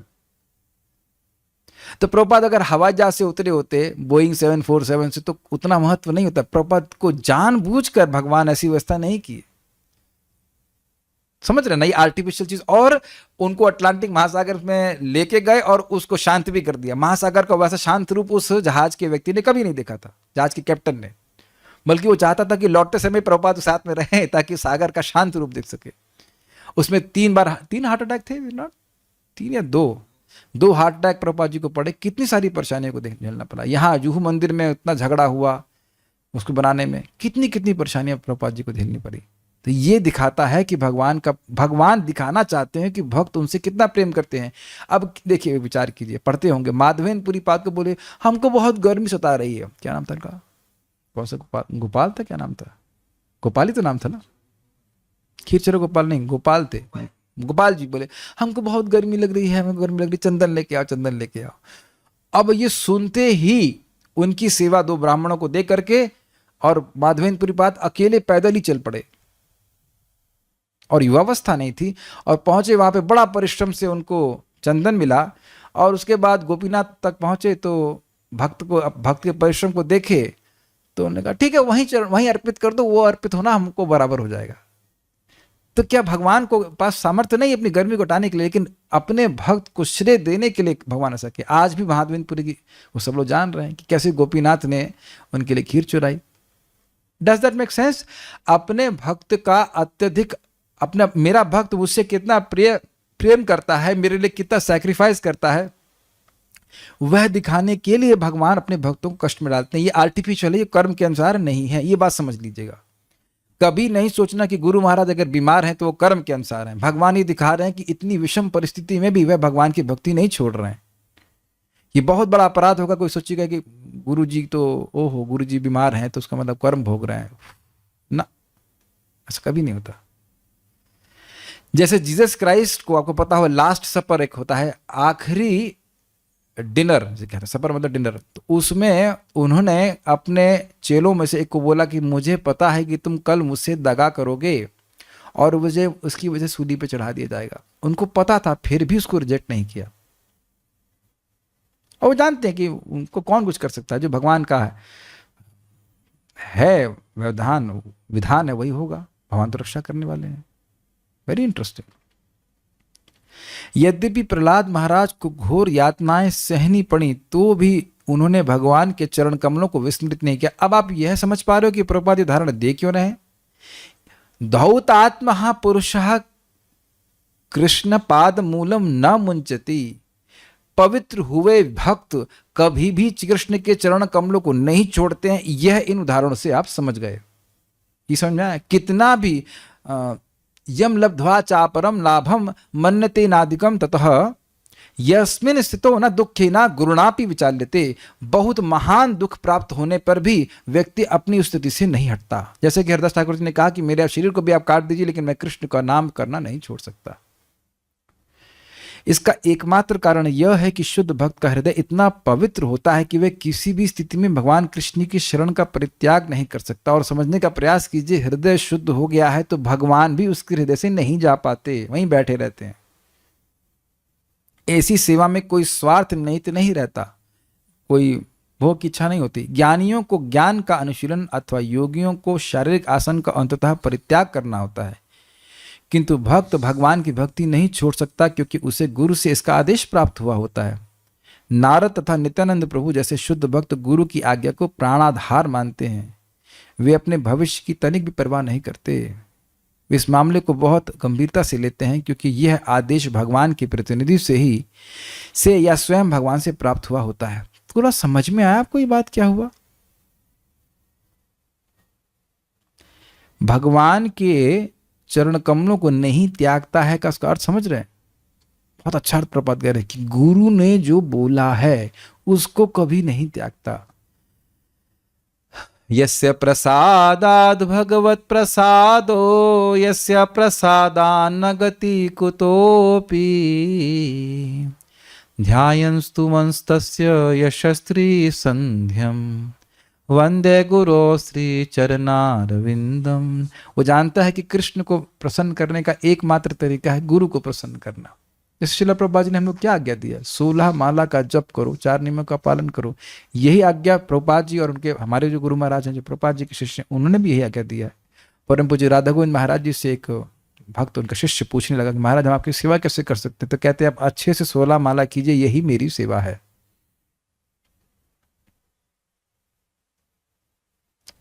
तो अब हमसे अपराध बन रहा हो चाहे कुछ बन रहा हो, हम 16 माला करना नहीं छोड़ेंगे क्योंकि इससे गुरु अप्रसन्न। गुरु मान लो आपके गुरु जी कल मिल ही नहीं, हमारा 16 माला हुआ नहीं, गुरु महाराज नहीं किया, क्यों?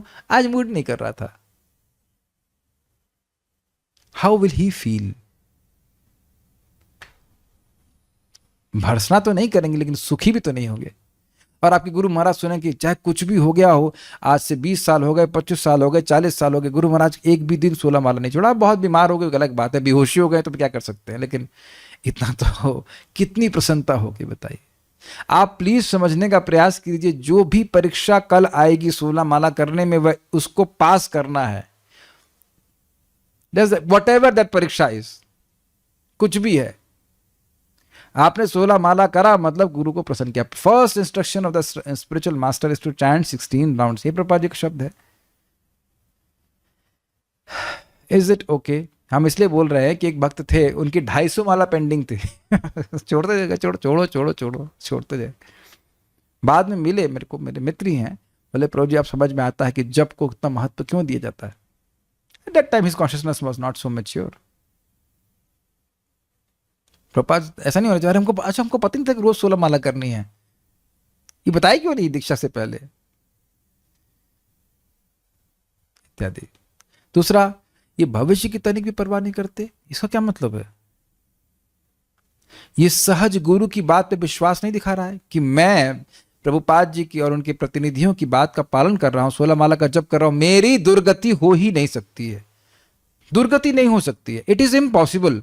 भगवान तो बोल ही रहे हैं और मैं गुरु की आज्ञा पालन कर रहा हूं, मेरी दुर्गति हो ही नहीं सकती है। तुम्हें चिंता करने की जरूरत क्या है?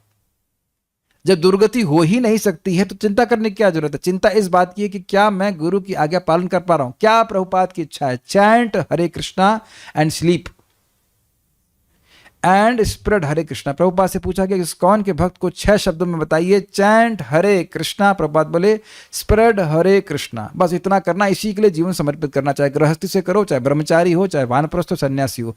ये दूसरा वाला भाग नहीं किया मतलब गुरु जी की बात को आधा ही पालन किया। Chant Hare Krishna and spread Hare Krishna, यही वैष्णव का जीवन है। और क्या करते हैं बताओ? जिसको तारे देखो तारे कहो, कृष्ण उपदेश।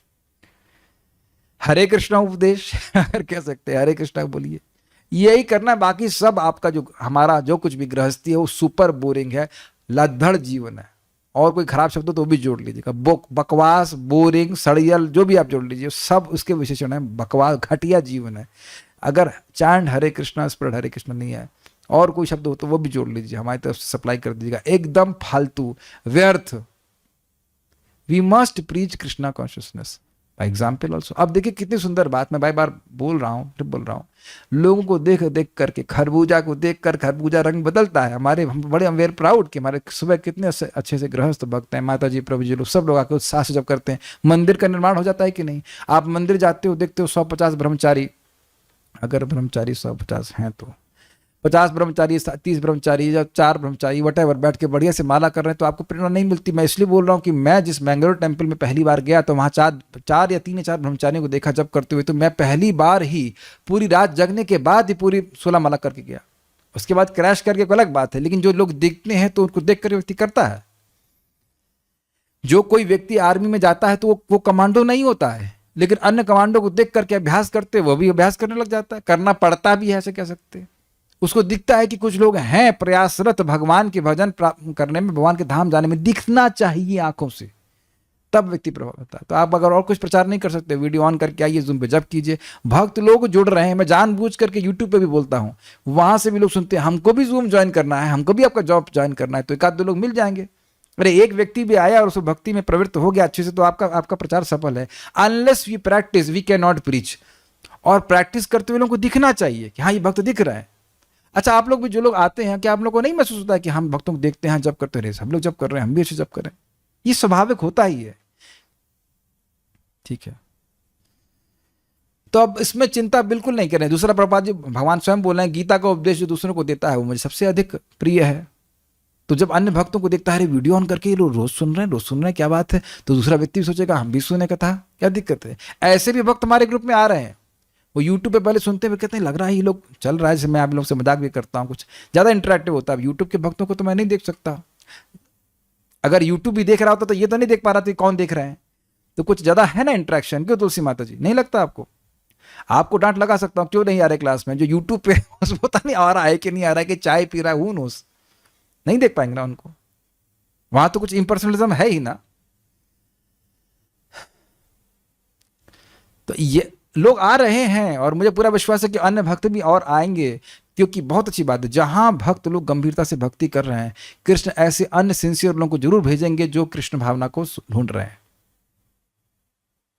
तो मैं सब बात क्या कर रहा था, हमारा जीवन स्वयं भक्ति करने के निमित्त है, और जितना संभव हो सके प्रचार करने के लिए है, जितना संभव हो सके बस उसके लिए। आगे भविष्य तो उज्जवल ही है, कोई चिंता ही करने की जरूरत नहीं है, ठीक है।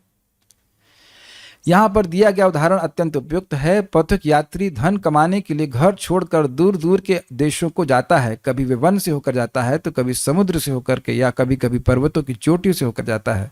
निसंदेह ऐसे अपरिचित स्थानों में जाने पर पथिक को अनेक कष्ट मिलते हैं, किंतु ये सारे कष्ट उस क्षण कम हो जाते हैं जब वह अपने परिवार का स्मरण करता है, और फिर जब वह घर लौट आता है तो मार के सारे कष्टों को भूल जाता है। आप समझ शायद रहे होंगे मैं क्या बोलने वाला हूं। अब आप बताइए, अगले जन्म में आप कहाँ जाएंगे? मान लीजिए भक्ति नहीं कर रहे होते, या मान लो भक्ति भी कर रहे हैं और मान लो भगवान के पास नहीं पहुंचे, तो कहाँ जाएंगे? एक अपरिचित स्थान में। Is it not brilliant what Prabhupada is telling? कभी सोचा आपने? हम अब अगला जन्म जहां भी लेंगे वह पूरी तरह से अपरिचित स्थान है, और ऐसे ही ये जन्म में भी हमारा पिछले जन्म से देखें तो ये बिल्कुल अपरिचित था। समझ रहे ना बात? छोटे बच्चे ग्रुप में हो जाइए, देखिए कौन है, मम्मी पापा, ऐसे करके देख रहा होता ना बच्चा। देखा आपने, छोटी सी गर्दन होती है उसके, ये भी नहीं भाग होता है, खाली चुपकी सी रहती है गर्दन बच्चे की, ऐसे से देख रहा होता है। अपरिचित स्थान। और ऐसी अनादिकाल से कितने अपरिचित स्थानों में घूम लिए, किस चीज के लिए? जैसे पथिक धन अर्जन के लिए करता है, वैसे हम सुख अर्जन के लिए कई अपरिचित स्थानों में गए, कई ब्रह्मांडों में घूमे। ब्रह्मांड भ्रमित कोनो भाग्यवान जीव, लेकिन अगर गुरु वैष्णव की कृपा होती तो समझाते हैं कि तुम कृष्ण के अंश हो, कृष्ण तुम्हारे पिता हैं, राधा रानी माता हैं, समझ रहे हैं ना। तब उसको अपने परिवार का स्मरण होता है और तब वो भजन करता है और वो अपने घर वापस आ जाता है, फिर उसको वापस छोड़ना नहीं चाहता। कितना सुंदर प्रभुपाद जी ने बात बताई। प्रभुपाद जी चाहते थे कि उनके तात्पर्यों पे उनके शिष्य और उनके शिष्यों के शिष्य तात्पर्य दें, क्योंकि प्रभुपाद जी ने ऐसी बातें बोली हैं जो आप बड़े ध्यान से सुनेंगे तो पढ़ेंगे तो बहुत अद्भुत लगता है ना। कितना सुंदर बात बोली, अपरिचित स्थान। ये शब्द आज तक की सभी प्रवचनों ने पहली बार बोला है, पहली बार बोला ना, अपरिचित स्थान, अगला जन्म अपरिचित स्थान। तो मेरे लिए भी नई डिस्कवरी होती है, बिकॉज कृष्ण समावदर कुछ नई बात प्रस्तुत करा देते हैं प्रभुपाद जी तात्पर्य में। कितना खजाना भरा है प्रभुपाद जी के ग्रंथों में।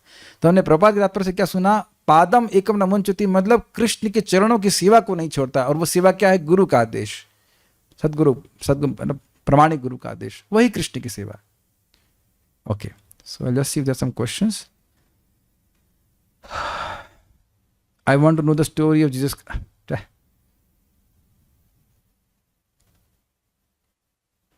एक भक्त पूछ रहे हैं कि माया का अर्थ होता है जो नहीं है, तो फिर माया देवी का रूप शास्त्रों में क्यों वर्णित है जो हरदास ठाकुर की परीक्षा लेती है? तो क्या मतलब माया है ही नहीं? अरे नहीं, माया का अर्थ यह है कि जो वस्तु जैसी है वैसे रूप में वो देखने नहीं देती है। ये बल्ब किसका है? भगवान का है, लेकिन हमें क्या दिखता है, बल्ब मेरा। ये लैपटॉप किसका है? भगवान का है, लेकिन हम सोचते हैं ये मेरा है, उसको मैं अपने लिए भोगूंगा। ये माया है, और ये माया के कारण हो रहा है। ऐसा नहीं कि माया है ही नहीं। और माया की अधिष्ठात्री देवी है दुर्गा देवी, जिनका वर्णन आपने सुना। अच्छा प्रश्न था। कभी कभी ये बोला जाता है तुम माला करो 16 या 32, अगर सास ससुर की सेवा नहीं करते हो तो तुम्हारी दुर्गति निश्चित है। ओ हो, अच्छा अच्छा। कौन सी संहिता में लिखा हुआ है, सास संहिता या ससुर संहिता? ससुर का संयमित। देखिए अब आपको हम सुनाते हैं श्लोक। अच्छा प्रश्न है, मजेदार प्रश्न है, लेकिन मजेदार प्रश्न का बहुत सही उत्तर हम देते हैं। विप्राद्विषड गुण युताद अरविंद नाभा, पादारविंद विमुखा स्वपच वरिष्ठम, मन्ने तदर्पित मनोवचने हितार्थ, प्राणम पुनाति सकलम न तु भूरिमानः। ये प्रश्न एक ब्राह्मण परिवार की माता जी ने पूछा है। तो ये ब्राह्मण परिवार के ही लोगों के लिए कह रहे हैं। विप्राद्विषड गुण युताद, कोई ब्राह्मण है और ब्राह्मण के 12 गुणों से युक्त भी है, लेकिन पादार विंद विमुखात, आपके चरण कमलों से विमुख है, तो वरिष्ठम, पादार विंद विमुखात स्वपचा वरिष्ठम, कोई कोता खाने वाला है तो उससे वरिष्ठ। किससे वरिष्ठ है? उस ब्राह्मण से जो ब्राह्मण के 12 गुणों से युक्त है। तो क्यों ऐसा? तो कहते हैं कि मन्ने तदर्पित मनो वचने हितार्था, प्राणम पुनाति सकुलम न तुम भूरिभाना। वह व्यक्ति कुत्ता खाने वाले के यहाँ भी पैदा क्यों ना हो, लेकिन अपने मन से, वचन से और अपनी इंद्रियों से भगवान की सेवा कर रहा है, तो वह अपने पूरे अपने को भी पवित्र करता है और कुल को भी पवित्र करता है। ये ब्राह्मण तो अपने को भी पवित्र नहीं कर पाता। तो सास ससुर या जो कुछ भी है उसकी सेवा आप यही कर रहे हो कि भगवान का भजन कर रहे हो, क्योंकि वो आपकी सास हैं, आपके ससुर हैं, और वट जो कुछ भी संबंध है, वह भक्त ना भी हो तो भगवान की कृपा प्राप्त होगी। एक गलती यह हो गई कि एक पेज भूल गए हम लोग। आज कुछ ज्यादा उत्साहित हैं, आगे बढ़ लेते हैं। भगवान का शुद्ध भगवान के साथ पारिवारिक रूप में बंधा होता है, अतः वह अपने कर्तव्य को बिना रुके प्रेम पूर्वक निभाता रहता है। ये काफी इंटरेस्टिंग है। जैसे हम सुबह उठते हैं तो पानी दिया जाता है, संबंध समझ के पानी दिया जाता है, या आप लोग भी पानी पीते हो देते हो, तो ऐसे भगवान कोई पानी पिलाता है, खिलाता है, पिलाता है, इत्यादि इत्यादि, इस तरह संबंध रहता है। तो ये तो स्पष्ट है। तो जो माता जी ने प्रश्न किया है, अगर आप अपने हाथ से भगवान को भोजन बना रहे हैं और अपने सास ससुर को खिला रहे हैं, तो कम से कम ये बहुत बड़ी सेवा है, क्योंकि वह अब कभी भी पशु योनि में नहीं जाएंगे। अच्छा, एक इंटरेस्टिंग बात है कि मान लो कोई कहे कि भाई सास ससुर की सेवा करनी चाहिए, तो ससुर ये बोल कौन रहा है? लैंग्वेज, ससुर ये बोल कौन रहा है? क्या ये भारत के संविधान में लिखा हुआ है? पता नहीं, लिखा है क्या सास ससुर की सेवा करना चाहिए? मैं कोई यहाँ पे है लॉ का कोई व्यक्ति? देखो नहीं दिख रहा है। क्या ये ससुर भारत की संहिता में लिखा हुआ है? धारा 302 लग जाएगी आप सास ससुर की सेवा नहीं करेंगे। तो आप देखिए, इंडियन पिनल कोड तो नहीं बोल रही कि सास ससुर की सेवा करो। अच्छा, कौन बोल रहा है? देव द्विज गुरु प्राज्ञा पूजनम शौचन अमार्जनम, भगवत गीता बोल रही है। देवता भगवान की, द्विज ब्राह्मणों की, गुरु मतलब वरिष्ठ जनों की सेवा करनी चाहिए। सास ससुर की सेवा यानी श्रेष्ठ की सेवा तो तब करनी चाहिए गीता मानो। गीता नहीं मान रहे हैं तो सास ससुर की सेवा करने की जरूरत क्या है? समझ में आया? यानी कि शास्त्र बोल रहा है कि सास ससुर और पति की सेवा करनी चाहिए, तो वही शास्त्र बोल रहा है कि कृष्ण को केंद्र में रख के सेवा करनी चाहिए। तो उत्तर दीजिएगा, नहीं तो बोले कि भारत के संविधान क्या कोर्ट केस कर देंगे कि हम सेवा नहीं कर रहे हैं। आप कोर्ट में कोई ऐसा लॉ है क्या? मैं पूछता हूँ, हमारे कुछ लॉयर हैं, मैं पूछता हूँ कि क्या कोई कोर्ट में ऐसा लॉ है कि भाई सास ससुर की सेवा नहीं करेंगे तो जेल में भेज देंगे? तो कोर्ट तो नहीं बोल रही है, बोलती है, तो शास्त्र बोल रहा है ना। घर में इन लॉ सब डिवोटीज हैं, ना चाहते हुए भी अपराध हो जाते हैं उनके प्रति, बहुत मुश्किल हो जाता है कई बार उनसे डील करना, क्या कर सकते हैं? देखिए, जब भी हम भक्तों से बर्ताव कर रहे हैं तो we should always be remembering कि वो भक्त हैं और सम्मान करना चाहिए। और अगर आपको लग रहा है कि आपसे कुछ गलती हो रही है, अपराध हो रहा है, तो तुरंत क्षमा मांग देना चाहिए। Is it okay? कभी बड़े लोग हैं, अगर बड़े लोग आपकी बात नहीं समझ पा रहे हैं तो थोड़ा चुप भी रहने से ठीक रहता है, अगर वो स्पेशली वो डिवोटीज हैं। हाँ, अगर वो कहा कि कथा ही मत सुनो तो फिर वो तो एक अलग बात है, लेकिन चुप भी रहना उचित रहता है। कह रहे हैं लेकिन अब जो अपना घर है वो हॉस्पिटल जैसा लगता है, उससे बढ़िया बाहर में ही भोजन होता है। हॉस्पिटल तो मतलब वहां पे ठीक होना होता है ना व्यक्ति। पता नहीं आप क्या कहना चाहते हैं। Okay, so that's okay. Prabhupada ji बड़ा स्पष्ट कहते हैं, व्यक्ति कहीं पे भी हो वह अपनी पहचान वहां से ना करे, वह अपनी पहचान अपने भक्तों की संगति से करे। जो लाभ इस समय मिल रहा है वह लाभ कभी आप कल्पना कर सकते थे कि घर बैठे बैठे आप भागवत सुन सकें रोज? ये तो भगवान की अतिशय कृपा है कि सिद्धि को हम लोग को दे दी है।